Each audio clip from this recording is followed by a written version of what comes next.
Three, two, one. Hello, team. Welcome to your assessment project with Mr. Burns. This is the assessment project for the Australian colonies. I'm going to assess you and all the work that we've been doing in history so far. So let's have a look at that, shall we? If you actually go to the History Google Classroom, the History Google Classroom that I've created, the History Google Classroom. You'll be able to see this information, and you'll get the History Google Classroom joining information from my room. I'm not going to put the number on the internet because any old weirdo could come along and join, and we don't want that. So you're going to have to get the code from the 5B room, and that's just above the board. So if you go there, you'll be able to access this project, which is just there, and I'm going to take you through some of it now. Now, the project is about 18th century settlement in Australia, which is appropriate because that's exactly what we've been studying in class.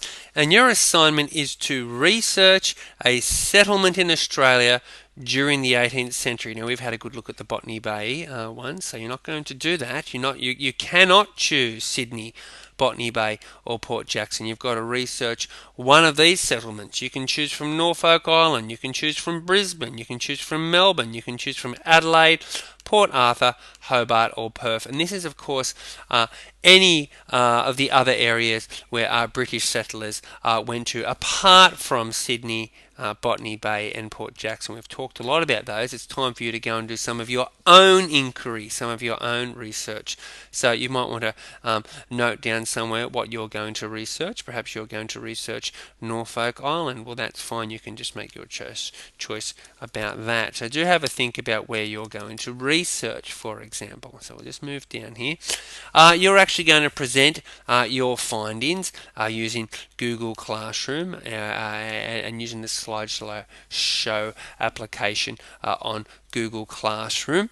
And here's the second half of that sheet here. Here's what you've got to do. Here's what you've got to do. You've got to name your settlement.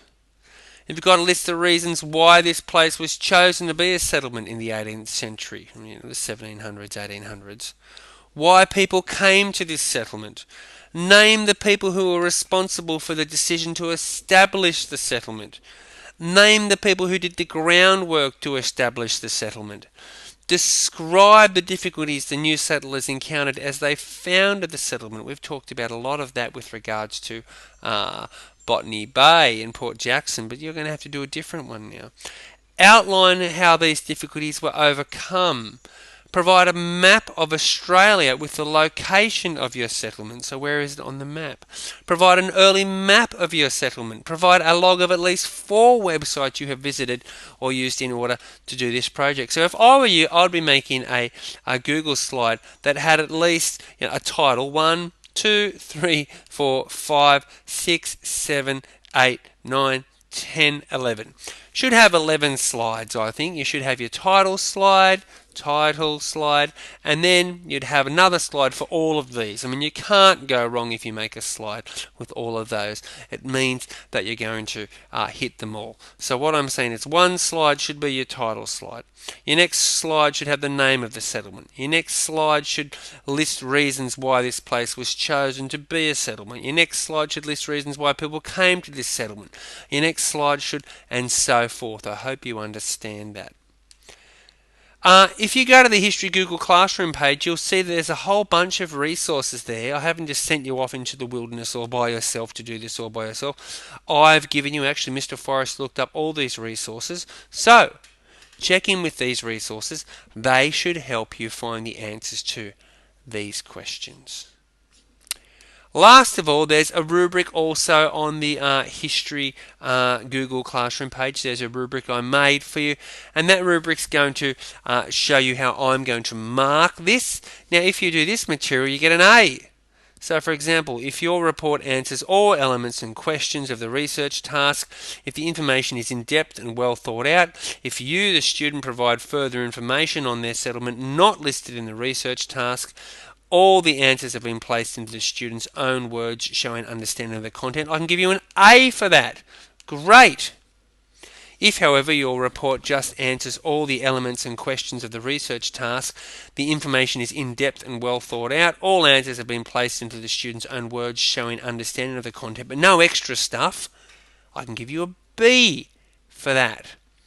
If you just answer most or all elements of the research task and all answers are placed in the student's own words showing understanding of the content, I can give you a C. Any lower, I'm going to have to give you a D or maybe even an E. Let's have a look at some of the other material. I'm not going to read through all of that. But understand, I'm looking at your information about the chosen settlement.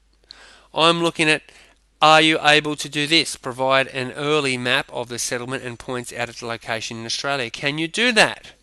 If you do it at a C level, I'll give you a C. If you do it at a B level, I'll give you a B. There's no A for that level. Okay. Look at your presentation and engagement. Was the audience partly engaged? Well, was the presentation clear and the audience was mostly engaged? Is the presentation clear, demonstrating great persuasion and the audience was engaged? Is the presentation clear and detailed, demonstrating high level of persuasion and the audience is engaged throughout? I'm using this rubric to mark you on, so check the rubric. It's all there. I'm not going to read through everything. It's too boring. You should be aiming for up here. That's what you should be aiming for. At the least here. In life, you should aim high because you usually achieve a little bit lower than you aim. So people who tend to aim for A will get B. People who tend to aim for B will probably get a C. Let's see how you go. Right, I think that's it. I think we're done. I think that's my explanation video. Very thorough. Do feel free to read it over. Remember, all of this information is available on the History Google Classroom page. Thank you very much. Thanks for watching.